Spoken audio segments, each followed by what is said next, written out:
글로벌 외신 브리핑 박지영입니다. 국내에서 코로나19 확진자 수가 최근 며칠 새 급증하자 주요 외신들은 한국의 확산세를 주요 소식으로 전하면서 한국 상황에 주목하는 모습이었는데요. 오늘 첫 소식 먼저 CNN 보도입니다. CNN은 23일 코로나19 사례가 한국과 이탈리아에서 급증하고 있다는 제목의 기사를 홈페이지 상단에 내걸고 국내 상황을 실시간으로 전달했는데요.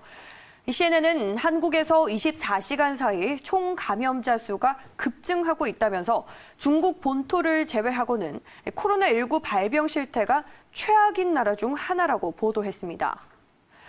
이뿐만 아니라 월스트리트저널도 하루 사이 확진자가 뛰었다면서 국제보건기구 관계자들은 코로나19가 발원한 중국 밖에서 그리고 중국에 다녀온 적도 없고 중국에 다녀온 사람과 접촉한 적도 없는 감염자 무리가 발생하는 것에 대해 우려하고 있다고 덧붙였습니다.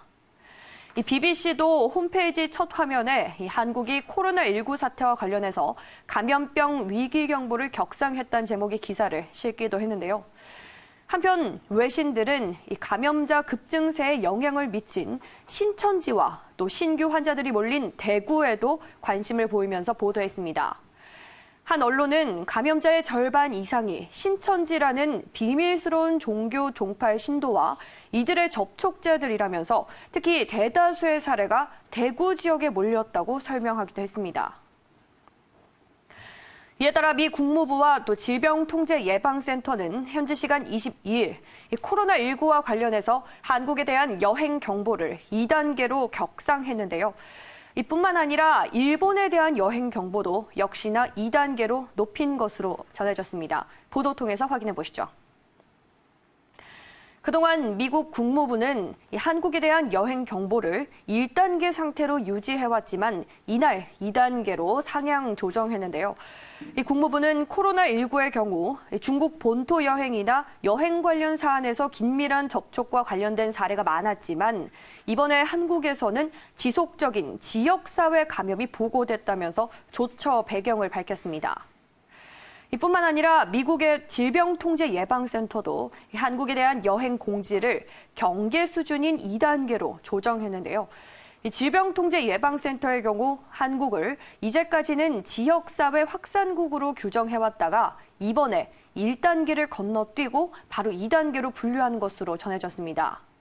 질병통제예방센터는 이번 조정 배경에 대해서 한국은 코로나19의 지속적인 지역사회 전파를 경험하고 있다고 설명했는데요. 한편 질병통제예방센터와 더불어 또 미 국무부는 일본에 대해서도 여행 경보를 각각 2단계로 상향 조정한 것으로 알려졌습니다. 이런 가운데 중국 수도 베이징에서는 처음으로 추가 확진자가 발생하지 않은 것으로 알려졌는데요. 하지만 중국 본토의 누적 확진자는 7만 7천 명에 달하는 등 아직까지 심상치 않은 상황 속에서 IMF가 올해 중국 경제 성장률 추정치를 하향했습니다. 마켓워치입니다. 현지 시간 22일 IMF 총재는 코로나19 확산으로 올해 중국 경쟁률 추정치를 5.6%로 하향했다고 밝혔습니다. 이 수치는 지난달 IMF가 월간 보고서에서 전망한 6%보다 0.4%포인트 낮은 건데요. IMF 총재는 G20 재무장관 회의에 참석해서 코로나19 확산과 관련해 우리가 예상한 기본 시나리오에 따르면 중국의 올해 경제 성장률은 5.6%로 추정된다고 말했습니다.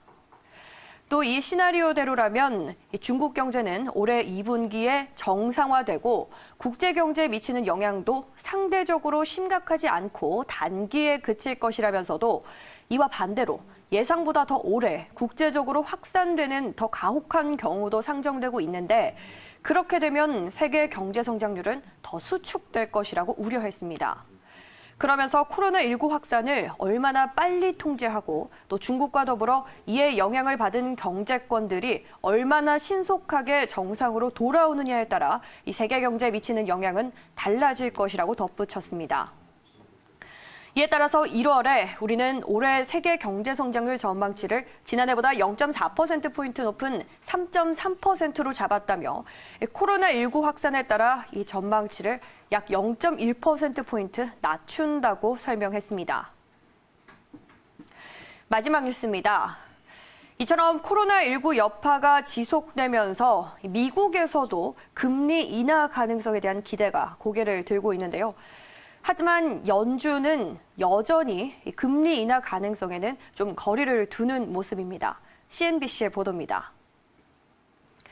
앞서 시카고 상품거래소 페드워치에 따르면 연방기금 금리 선물 시장은 오는 6월까지 연준의 한 차례 금리 인하 가능성을 54%, 연말까지 두 번째 인하 가능성은 58%로 각각 반영한 바 있는데요. 하지만 세인트루이스 연은 총재는 코로나19 충격은 일시적인 거라면서 현재 정책 기조가 옳은 것으로 보인다고 밝혔습니다.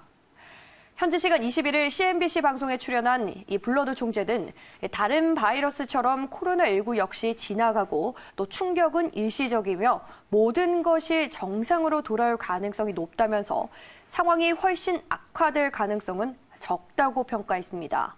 그러면서 이번 바이러스가 사라지고 또 모든 것이 정상으로 돌아온다는 시나리오에서 우리는 기준금리를 인하할 필요가 없다고 지적했는데요.